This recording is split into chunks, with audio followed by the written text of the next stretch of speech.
ஆச்சி கொழுக்கட்டை மாவு வந்தாச்சு. ஆச்சி கொழுக்கட்டை மாவிற்கு கொழுக்கட்டை அச்சை கேட்டு வாங்குங்கள். அதே மாதிரி அம்மா வந்து வெயிட் பண்ணி ஒவ்வொரு ஸ்டேஜா அதை வந்து ஐ திங்க் மூவ் பண்ண வச்சான்னு நினைக்கிறேன். ஆனால் கடைசி ஒரு 88, 89வது ஆண்டு வந்து வரைச்சே யாரெல்லாம் வந்து வீட்டுக்கு வருவாளோ அந்த சபா காரியதர்சிகள் அவங்க கிட்ட எல்லாம் சொல்லுவாங்க, நல்லா பாடுற இந்த குழந்தை, இந்த பொண்ணு, இது இந்த லெகசியை வந்து எடுத்துக்கக்கூடிய சக்தி அவளுக்கு இருக்கு. அந்த வார்த்தையை பாருங்க, இட்ஸ் நாட் எடுத்துக்கக்கூடிய ஆப்பர்ச்சுனிட்டி இருக்குன்னு சொல்லல, சக்தின்றது வந்து it means you have to work towards. அதனால நான் பாபா காலண்டியே உட்காந்துருப்பேன், காலை பிடிச்சி விடுவேன், மடியில ஏறி குதிப்பேன், அப்புறம் தலைமுடி எப்படி ஒத்த விரல்ல எப்படி சுட்டுவேன். ஐ மீன் ஒரு ஃப்ரெண்டு மாதிரி தான் நான் பழகிருக்கேன். அதனால இன்னைக்குமே நம்ம எனக்கு ஏதாவது ஒண்ணு வேணும், ஒரு அவசியம், ஒரு விஷயம் நடக்கணும் என் குழந்தைகளுக்கோ இல்லை என் நண்பர்களுக்கோ அப்படின்னு நான் பாபாட்ட வந்து பேசுவேன். என்னோட சுத்த மத்தியம ராகத்தை பாடு அப்படின்னாங்க. அது எனக்கு சுத்த மத்தியமா அப்படின்னா இதுக்கு வந்து பட் ப்ராசஸ் ஆயின்னு இருக்கு மைண்ட்ல. அதாவது சரிங்க சரிகமா பதனி பதனிதமா அப்படின்னு மைண்ட்ல ப்ராசஸ் ஆடுறது. ப்ராசஸ் ஆனோடனே இது எது மாதிரி இருக்கு இந்த ராகம்? கௌரி மனோரி. ஒரு நிமிஷம் எடுத்துட்டேன். எம்எல்விமா பொறுத்த வரைக்கும் அவங்க முகத்தை பார்த்த உடனே நம்ம வந்து அப்படியே ஒரு ஆகர்ஷண சக்தி அவங்களுக்கு. அதை எதுவுமே எதிர்த்து பேசணும்னு தோணாது. Will just go with the flow. அதில் அவங்களுடைய அன்பு, அவங்களுடைய சிரிப்பு, அவங்களுடைய அரவணைப்பு எல்லாமே வந்து என்னை பெரிய அளவில் கவர்ந்தது. அஃப்கோர்ஸ் பாட்டை பற்றி சொல்லவே வேண்டாம். அவங்க பாடுற விதமோ இல்லை அவங்க பாடி விட்ட சினிமா பாடல்களோ, மேடையில் வந்து நம்ம தம்பூரா போட்டுட்டு இருந்தோம்னு வச்சுக்கோங்க, அந்த கையை அப்படியே நின்றுடும். என்ன அந்த பிரமிப்பு, அவங்க பாடுறச்சு அப்படியே எட்டி பார்த்து ஆனா அப்படின்னு தம்பூரா கை, அப்புறம் இப்படி திரும்பி பார்ப்போம் அந்த சத்தம் கேட்கலன்னு ஒன்று, அப்புறம் திரும்பி போட ஆரம்பிப்போம் தம்பூராவை. அனல் மேலே பனித்துளி அலை பாயும் ஒரு கிளி, மரம் தேடும் மழை துளி, இவைதானோ இவளினி, இமையிரண்டும் தனித்தனி. வாவ் தமிழா நேயர்களுக்கு அன்பான வணக்கம். இன்று நாம் ஒரு மிகச்சிறந்த பாடகியை சந்திக்கப் போகிறோம். போட்டியான கர்நாடக சங்கீத உலகில் ஒரு பாடகி புகழ் உச்சியை அடைவது என்பது சாதாரண விஷயமே அல்ல. அதற்கு மிகப்பெரிய உழைப்பு வேண்டும். புகழ் உச்சியை அடைந்த பின்பு அதை தக்க வைத்துக் கொள்வது என்பது அது இன்னும் சிரமமான காரியம். ஓராண்டல்ல, ஈராண்டல்ல, ஏறத்தாழ 25 ஆண்டுகள் அந்த புகழை தக்க வைத்துக் கொண்டுள்ளார் என்றால் அது அசாதாரணமானது, பிரமிப்பானது கூட. அப்படிப்பட்ட ஒரு அதிசய பாடகியை தான் நாம் இன்று சந்திக்கப் போகிறோம். வெல்கம் பத்மபூஷன் சங்கீத கலாநிதி சுதா. நமஸ்காரம். வணக்கம். எப்படி இருக்கீங்க? ரொம்ப நல்லா இருக்கேன்.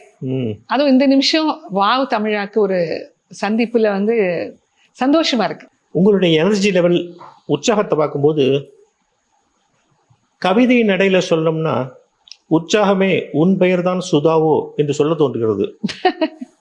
இந்த உற்சாகத்தை, இந்த எனர்ஜியை எப்படி நீங்க மெயின்டைன் பண்றீங்க பல ஆண்டுகளாக? அது வந்து நம்ம கண்ணோட்டம் தான். இந்த வாழ்க்கைன்றது ஒரு பெரிய ஒரு ரெயின்போ மாதிரி, ஒரு வானவில் மாதிரி. அதுல வந்து பல கலர்ஸ் இருக்கும். அந்த கலர்ஸ்ன்னு சொல்றது சந்தோஷம், சில வேளை கொஞ்சம் ஒரு தொய்வு, சில வேளை ஒரு துக்கம், சில வேளை எதிர்பார்ப்பு, ஏமாற்றம், அப்படி பல இமோஷன்ஸ் வரைச்சே நாம வந்து அந்த வானவில் உள்ள அந்த கலரோட பிரமிப்பிலேயே நம்ம வாழணும். Not what the colour brings you. So அந்த ஆட்டிடியூட் தான் வந்து என்னை பொறுத்த வரைக்கும் யாருக்குமே, எனக்கு மட்டும் இல்லை, உங்களுக்கும் சரி, இதை வந்து பார்த்துட்டு இருக்கிறவங்க அத்தனை பேருக்கும் சரி, அந்த ஆட்டிடியூடை வந்து நம்ம எப்போதுமே பாசிட்டிவா, இதையும் தாண்டி நம்ம போகலாம், இதுன்னு ஒரு பெரிய விஷயமா அப்படின்னு நம்ம நினைச்சு அதை தாண்டக்கூடிய ஒரு சேலஞ்சை வந்து நம்ம மனசுல ஒரு வில் பவரா மாத்தினோன்னு கண்டிப்பா அது வந்து I think it's a big ஒரு தூண் மாதிரி, ஒரு சப்போர்ட், பெரிய தன்னம்பிக்கை கூட.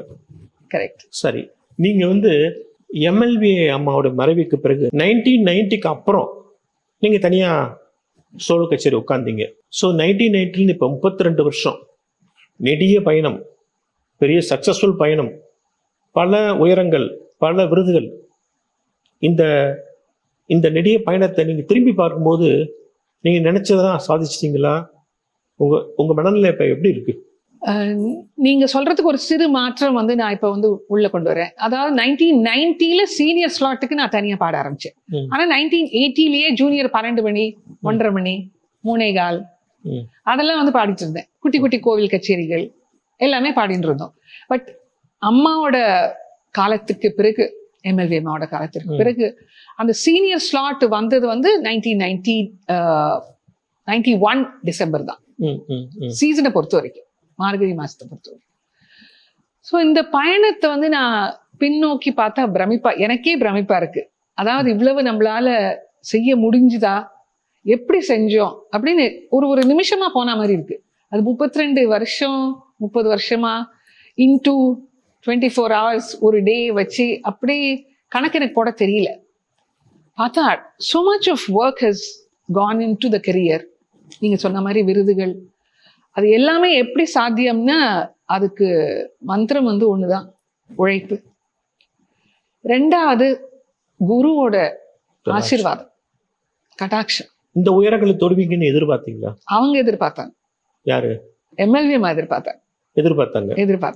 அதாவது முதல்ல எல்லாம் வந்து ஒரு வார்த்தை கூட சொல்ல மாட்டா. யாராவது கச்சேரி வேணும்னா எங்க அம்மா வந்து அடிக்கடி கேட்பா, இந்த சின்ன கச்சேரிகள் எல்லாம் பாடுறச்சு கிரேடுக்கு போடலாமா ஆல் இந்தியா ரேடியோல, அவசரம் இல்லை நான் சொல்றேன் அப்படின்னு தட்டி விட்டுருவா எல்லாத்தையும். அதாவது எப்படின்னா ஒரு சின்ன வைரத்தை வந்து நம்ம செதுக்கினே அதை வந்து கிளிட்டரை கொண்டு வந்துன்னே இருப்போம் இல்லையா, அதே மாதிரி அம்மா வந்து வெயிட் பண்ணி ஒவ்வொரு ஸ்டேஜா அதை வந்து ஐ திங்க் மூவ் பண்ண வச்சான்னு நினைக்கிறேன். ஆனா கடைசி ஒரு 88 89வது ஆண்டு வந்து வரைச்சே யாரெல்லாம் வந்து வீட்டுக்கு வருவாளோ அந்த சபா காரியதர்சிகள் அவங்க கிட்ட எல்லாம் சொல்லுவாங்க, நல்லா பாடுற இந்த குழந்தை, இந்த பொண்ணு, இது இந்த லெகசியை வந்து எடுத்துக்கக்கூடிய சக்தி அவளுக்கு இருக்கு. அந்த வார்த்தையை பாருங்க, இட்ஸ் நாட் எடுத்துக்கக்கூடிய ஆப்பர்ச்சுனிட்டி இருக்குன்னு சொல்லல, சக்தின்றது வந்து it means you have to work towards.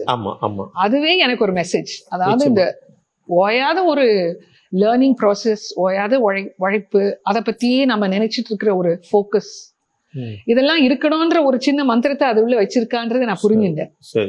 But அம்மா ஐ திங்க் ஒரு அளவுக்கு வந்து அதை எதிர்பார்த்து ப்ரொஃபசைஸ் பண்ணான்னு நினைக்கிறேன்.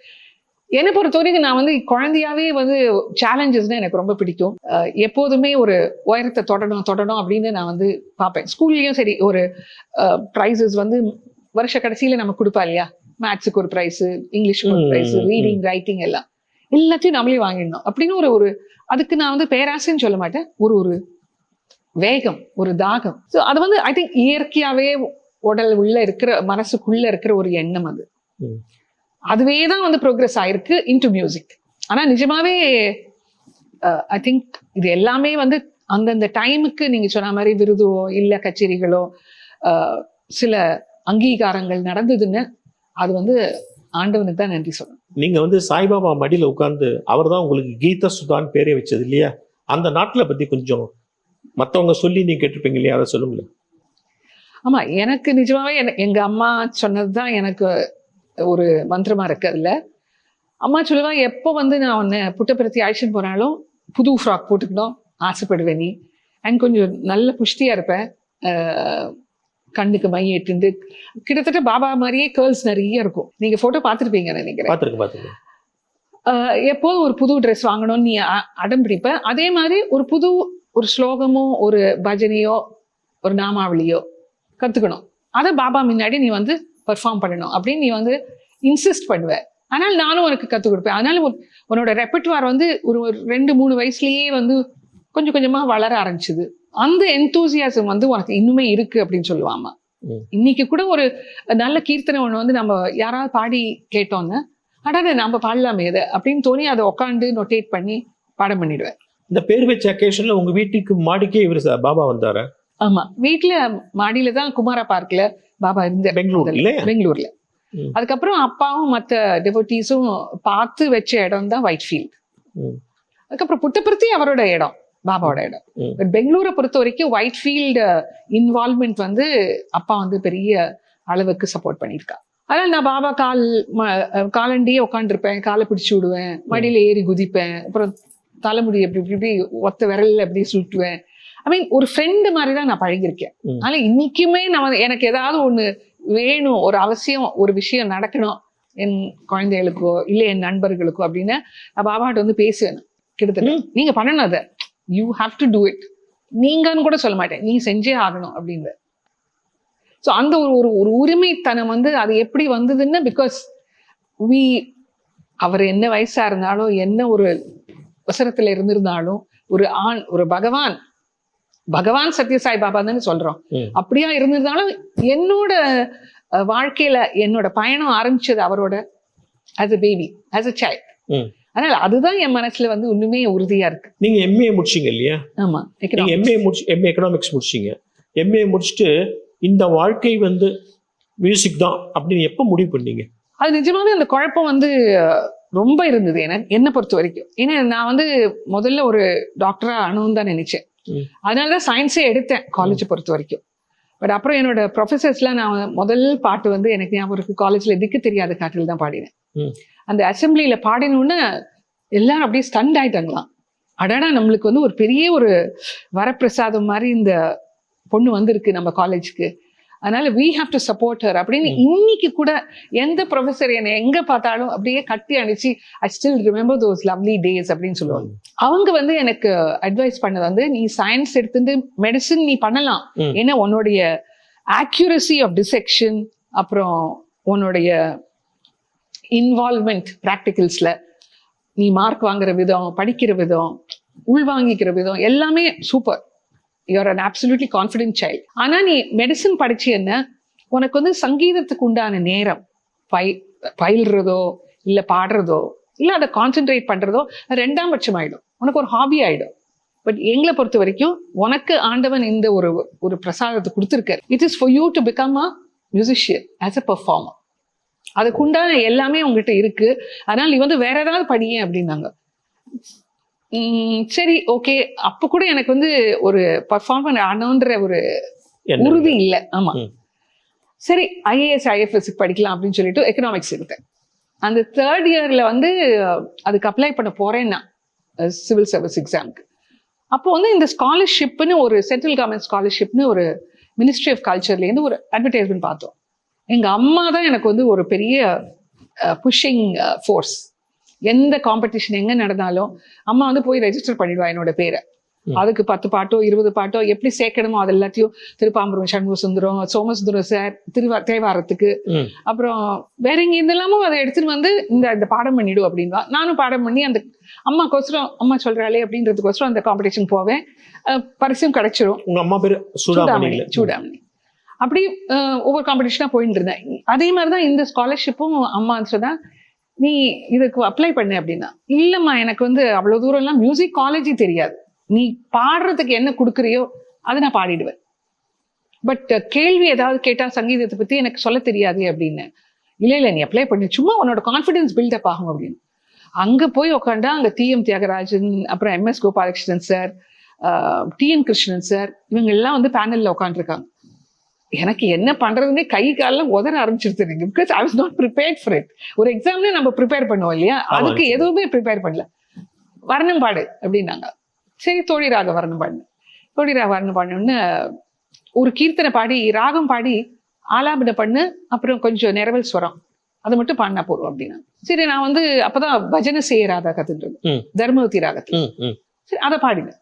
அதை பாடினோடனே கொஞ்சம் பாடினோடனே நிரவல் ஸ்வரம் பாடினோடனே போறோம், என்னோட சுத்த மத்தியம ராகத்தை பாடு அப்படின்னாங்க. அது எனக்கு சுத்த மத்தியமா அப்படின்னா இதுக்கு வந்து பட் ப்ராசஸ் ஆயிட்டு இருக்கு மைண்ட்ல. அதாவது சரிங்க மகரி சரிகம பதனி பதனி பமா அப்படின்னு மைண்ட்ல ப்ராசஸ் ஆறுது. ப்ராசஸ் ஆனோடனே இது எது மாதிரி இருக்கு இந்த ராகம், கௌரி மனோரி. ஒரு நிமிஷம் எடுத்துட்டேன், அதை யோசிக்கிறேன்னு அவங்களும் புரிஞ்சுட்டு விட்டாங்க. கௌரி மனோரி அப்படின்னு. வெரி குட்மா, அதில் கொஞ்சம் பாடு, ராகம் பாடு அப்படின்னு பாடினேன். எனக்கு தெரிஞ்ச ஒரு சின்ன ஒரு ஸ்கெட்ச் கொடுத்தேன். அதுக்கப்புறம் அது அந்த ஒரு நிகழ்வே என் வாழ்க்கையில மறந்து போச்சு.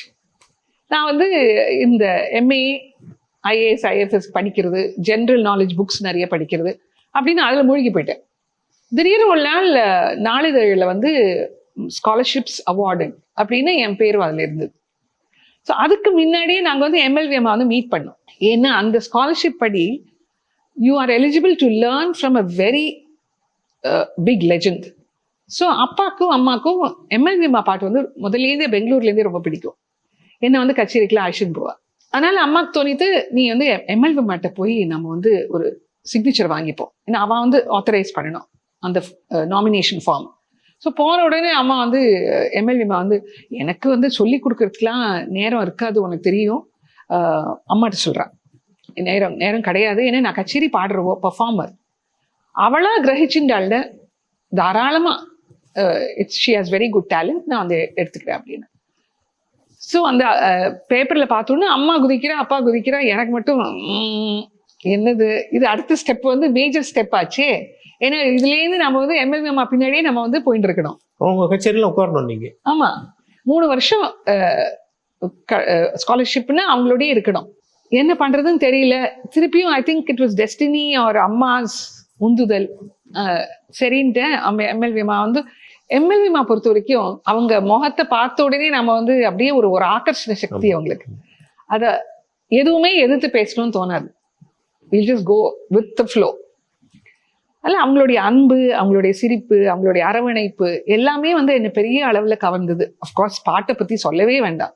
அவங்க பாடுற விதமோ இல்லை அவங்க பாடி விட்ட சினிமா பாடல்களோ, மேடையில் வந்து நம்ம தம்பூரா போட்டுட்டு இருந்தோம்னு வச்சுக்கோங்க, அந்த கையை அப்படியே நின்றுடும். என்ன அந்த பிரமிப்பு, அவங்க பாடுறச்சு அப்படியே எட்டி பார்த்து அப்படின்னு தம்பூரா கை, அப்புறம் இப்படி திரும்பி பார்ப்போம் அந்த சத்தம் கேட்கலன்னு ஒன்று, அப்புறம் திரும்பி போட ஆரம்பிப்போம் தம்பூரா. அவ்வளோ ஒரு ஒரு ஒரு என்ன சொல்றது, ஒரு ரசிகர்களை வந்து கவரக்கூடிய ஒரு கம்பீரம் அவங்க குரல்ல. அப்படியே ஒரு தம்பூரா நீ வந்து முதல் வருஷம் தம்பூரா போடு அப்படின்னாங்க, தம்பூரா போட ஆரம்பிச்சு. அப்புறம் ஒரு அப்படியே நீயே எல்லா பாட்டையும் கேட்டு கேட்டு கத்துக்கோ அப்படின்னா சரின்ட்டு டேப்ஸ் எல்லாம் வாங்கி ஃப்ரெண்ட்ஸ் சேர்ந்து அப்படி ராத்திரிலாம் உட்காந்து நோட்டேட் பண்ணி கற்றுனேன். சரி, ஒரு வருஷத்துக்கு நம்ம வந்து தம்பூரா தானே போட போகிறோம்னு ஒரு மாதிரி அலட்சியமாக இருந்தேன். ஒரு 6 மாதம் கழிச்சு கூட பாட வேண்டிய பாடகி வந்து அன்னைக்கு ஏதோ குரல் சரியில்லையோனோ வரல. நீ பாடுறியா அப்படின்னு என்ன கேட்டா. அல்வா சாப்பிட்றதுக்கு ஆசை யாருக்கு இல்லைன்னு சொல்லுங்க. அதனால நான் வந்து உட்காந்து கூட பாடிட்டேன். என்னெல்லாம் பாட்டு தெரியும்னு கேட்டுட்டா. See the sensitivity. அதாவது இந்த குழந்தை வந்து கூட உட்காந்து பாட போறது, நம்ம ஏதோ பாடுவோம் அப்படின்னு இல்லை, அவளுக்கு என்ன தெரியும் அதை வந்து நம்ம அட்ஜஸ்ட் பண்ணி அந்த கச்சேரியில் பாடுவோம் அப்படின்னு சொல்லி. ஐ திங்க் கல்யாண கச்சேரி தான் நினைக்கிறேன். பாடின பரவாயில்லையே இனிமே நீ பாடலாம் கூட அப்படின்னா அப்படியே கொடுத்தாச்சு. அப்படியே ஒரு யூஎஸ் ட்ரிப்பு, வெளியூர் போறது எல்லாம் வந்து நடந்துன்றது simultaneously. So the rest is history அப்படி சொல்லலாமா? The rest is history or a story தெரியாது. நடுவில் ஒரு வார்த்தை சொன்னீங்க, திக்கு தெரியாத காட்டில் வந்து எல்லாரும் ஸ்டன் ஆயிட்டாங்க அந்த பாட்டை பண்ணணும்னு. இந்த காலேஜ் டேஸ்ல சொன்னீங்க. இங்க வாவு தமிழா ரசிகர்களும் ஸ்டன் ஆக வேண்டாமா? அந்த 2 லைன் பாடுங்க. திக்கு தெரியாத காட்டில் ஒரு திக்கு தெரியாத காட்டில் உன்னை தேடி தேடி இளைத்தேனே, திக்கு தெரியாத காட்டில் உன்னை தேடி தேடி இளைத்தேனே, திக்கு தெரியாத காட்டில். இப்ப நீங்கெல்லாம் இவ்வளவு உழைத்து இந்த இடத்த பிடிச்சிங்க. ஆனா இன்னைக்கு வந்து சங்கீதம் வந்து எப்படி இருக்குன்னா, நிறைய பேர் இந்த சோசியல் மீடியா மற்ற மீடியாஸ்லாம் கையில் வச்சுக்கிட்டு விறுவிறுன்னு நிறைய லாபிங் நிறைய நடக்குது இன்னைக்கு. ஆக்சுவலாக அவங்க கச்சேரிக்கு போனோன்னா ஒரு நல்ல ராகத்தை எடுத்தால் அவங்களால ஒரு 4-5 நிமிஷத்துக்கு மேலே சங்கதிகளாக ரிப்பீட் ஆகிட்டு இருக்கு. இந்த போக்கு வந்து கர்நாடக மியூசிக்ல ஜாஸ்தியாக இருக்கு. இப்போ நீங்கள் சொல்கிற இந்த விஷயத்தை வந்து நம்ம 2ஆக பிரிப்போம். ஒன்று வந்து அட்வான்டேஜ், ஒன்று டிஸ்அட்வான்டேஜ். ஒரு ப்ளஸ் இருக்கு, ஒரு மைனஸ் இருக்கு. மைனஸ் என்னன்னு சொல்வேன், அதை முதல்ல பேசுகிறோம். ஏன்னா அதை வந்து என்னை பொறுத்த வரைக்கும் கொஞ்சமாக தான் இருக்கு. மைனஸ் வந்து அந்த இம்பேஷன்ஸ். அதாவது இவ்வளோ வருஷம் நம்ம வந்து ப்ராக்டிஸ் பண்ணி வெயிட் பண்ணி மேடைக்கு போனோமா அப்படின்ற ஒரு குரல் வந்து அவங்க உள்ள ஒலிச்சுட்டே இருக்கு. அதை வந்து அவங்க நிராகரிக்கிறாங்க. இப்போதான் சோஷியல் மீடியா இருக்கே, நாம வந்து ஒரு பாட்டை கற்றுனோன்னே அது உடனே வந்து அதை சோஷியல் மீடியாவில் நம்ம வந்து பிரபலப்படுத்திடலாம். It goes and touches thousands of people ஒரே ஒரு ஸ்ட்ரோக்ல அப்படி பண்ணிக்கலாம். அது சப்போஸ் அந்த முதல் முயற்சி வந்து வெற்றிகரமா முடிஞ்சதுன்னு உடனே அவங்க வந்து அடுத்தது ஆரம்பிக்கிறாங்க. So it just goes on like a cycle, chain of events. இந்த மைனஸ்ல இன்னொரு வந்து நம்ம வாய்ஸ் வந்து தாக்கு பிடிக்குமா, அட்லீஸ்ட் ஒரு 10 years நாம நிக்கிறதுக்கு நம்ம ட்ரெயின் பண்ணியிருக்கோமா, வாய்ஸ் ட்ரைனிங் இருக்கா, மேல் ஸ்டைல எட்டுதா, கீழே வந்து பேஸ் எப்படி இருக்கு, நாமளே நம்மளுக்கு ஒரு இன்ட்ராஸ்பெக்ஷன், ஒரு ஆராய்ச்சி. இப்போதான் நீங்க சொல்ற மாதிரி ரெக்கார்டிங் பண்ணிக்கிறதுக்கு நம்ம ஐஃபோன் இருக்கு, எந்த ஃபோன்ஸ் இருக்கு, எல்லாமே இருக்கு. ஸோ நம்ம அதில் ரெக்கார்ட் பண்ணிட்டு நாமளே கேட்டுட்டோம்னா அடடா இந்த இடத்துல சரியில்லையே, அந்த இடத்துல சரியில்லையே நமக்கே தோன்றது தெரியுது. அதை செய்யறாங்களான்றது தெரியல. இப்போ பிளஸுக்கு வரும். பிளஸ் என்னன்னா, கர்நாடக சங்கீதத்தை பொறுத்த வரைக்கும் இன்னைக்கு தளத்துல நிறைய இளைஞர்கள் வந்து இறங்கியிருக்காங்க, which is a very very encouraging aspect. முதல்ல வந்து நீங்க பாத்தீங்கன்னா 90s till 2000 நிறைய பேர் யோசிச்சாங்க.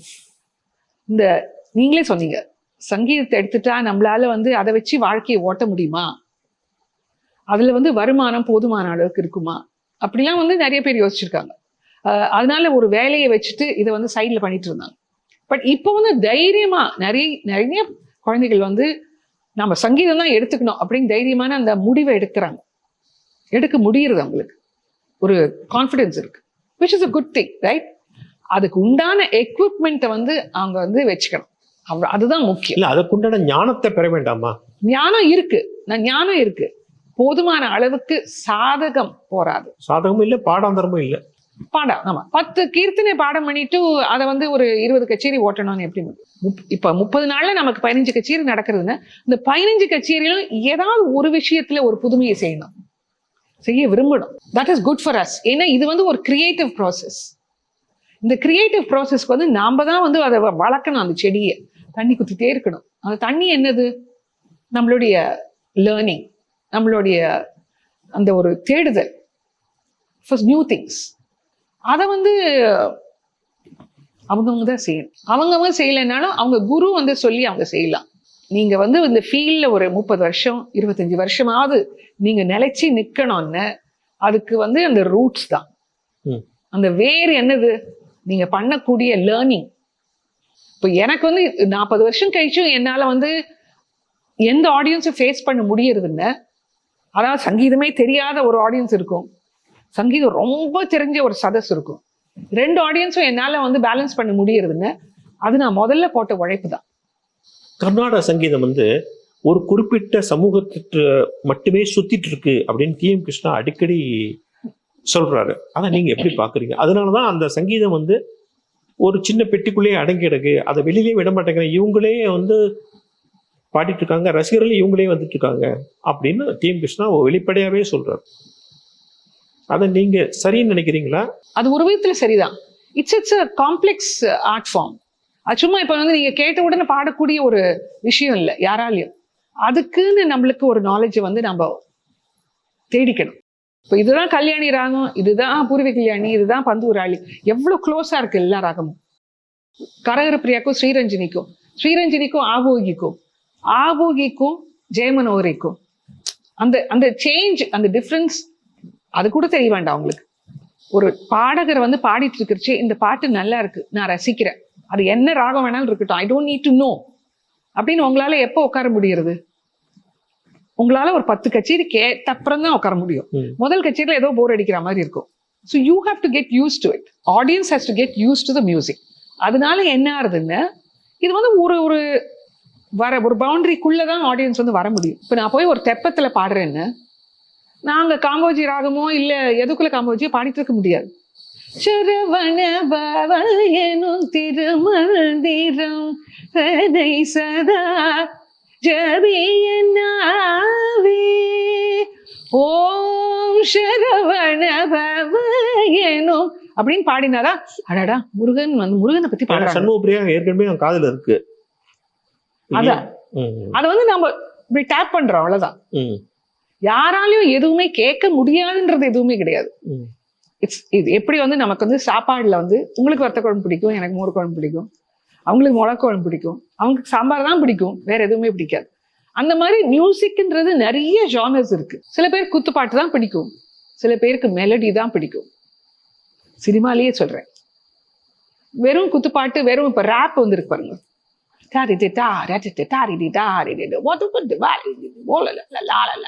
அதுக்கு வார்த்தையை போட்டு அவங்க பாடுறாங்க. அதுவும் இன்ட்ரெஸ்டிங்கா தான் இருக்கு. பட் சில பேர் என்ன சொல்றா, இது என்னது, இது வெறும் வார்த்தையை சொல்லிட்டு இருக்கான், ஒரு மியூசிக்கெல்லாம் ஏதாவது இருக்க வேண்டாமா? அனல் மேலே பனித்துளி, அடடா எவ்வளவு வருடுற மாதிரி இருக்கு ஒரு மெலடி அப்படின்னு தொடர்றது. சில பேர் அதை ஃபுல்லா பாடிடுங்களே, நல்லா இருக்கு. அனல் மேலே பனித்துளி, அலை பாயும் ஒரு கிளி, மரம் தேடும் மழை துளி, இவைதானோ இவளினி, இமையிரண்டும் தனித்தனி, உறக்கங்கள் உரைப்பனி, எதற்காக தடை நீ? இந்த மாதிரி பாட்டுகளை கேட்க நம்ம இது பண்ணோங்கிறீங்க, இந்த மாதிரி பாட்டுகள் வரணும் இல்ல. இப்ப நீ உங்களால இமீடியட்டா அதை பாட முடியும். ஆமா. இப்ப நான் வந்து கதனு வாரிகி கத்து கதனி மோ அப்படின்னு என்னதோ பாடுறாங்க, லாங்குவேஜும் புரியல நம்ம. தோடின்னு சொல்றதுக்கே ரொம்ப அவனுக்கு புரியாது. அதுவே தையலை கேளடி உந்தன் பையனை போலவே அப்படின்னு உங்களால மண்டையாட்ட முடியறது இல்லையா? அது என்னென்ன நிறைய விஷயங்கள் இருக்கு. ஒண்ணு ராகத்தோட ஸ்ட்ரக்சர், அந்த காம்ப்ளெக்சிட்டி ஆஃப் த தாளம். அப்புறம் நம்ம மொழி. இப்ப தியாகராஜரோட கீர்த்தனை என்ன தெலுங்குல வருது, சந்துருவனு நீ. நீங்க என்ன நினைக்கலாம், நம்மளை பத்தி பாடுற தியாகராஜர் நினைக்கலாம். பட் அவர் சந்துரு வர்ணனிக்கின்னு வேற எதையோ பாடுறார் அவர். அந்த வார்த்தை வந்து உங்களுக்கு புரியாததுனால நமக்கு வந்து அதுலேருந்து you are alien, you feel it's alien to you. இப்போ எப்படி நம்ம ஒரு கோவில்ல போய் ஒரு கர்ப்ப கிரகத்துல நீ உள்ள போயிட முடியுமா? போக முடியாது. சில அம்மன் கோயில்கள்ல நீங்களே போய் அபிஷேகம் பண்ணலாம். எல்லா கோயிலையும் நம்ம என்ன பண்றோம், ஒரு ஸ்டேஜுக்கு மேல ஒரு கட் ஆஃப், எல்லாரும் கட்டுப்பட்டு இருக்குமா? அது ஒரு மைண்ட் செட். இது எல்லாமே நீங்க வந்து இப்ப கர்நாடக சங்கீதத்தை கொண்டு வாங்க. அந்த எப்படி அந்த கர்ப்ப கிரகத்துல அந்த ஒரு பெருமாளோ ஒரு சிவனோ சிவலிங்கமோ முருகனோ இருக்கிறோ, அந்த மாதிரி இந்த சங்கீதம் வந்து ஒரு கட்டி காப்பாற்ற வேண்டிய ஒரு பொக்கிஷம். உங்களை மாதிரி ஆர்டிஸ்ட்லாம் வந்து சோஷியல் இஷ்யூஸ், வெவ்வேறு இஷ்யூஸ், பாலிட்டிஷியனால ஏற்படுற பிரச்சனைகள், அந்த மாதிரி வெவ்வேறு விஷயங்கள் வரும்போது, உதாரணமாக இந்தி திணிப்பு, இந்த மாதிரி பல விஷயங்கள் வரும்போது ஏன் குரல் கொடுக்கறதே இல்லை? ஏன் அமைதியாக இருறீங்க? உங்களுக்கு வந்து ஆளுங்கட்சி மீதோ அல்லது வந்து பவர் சென்டர் மேலே பயமா?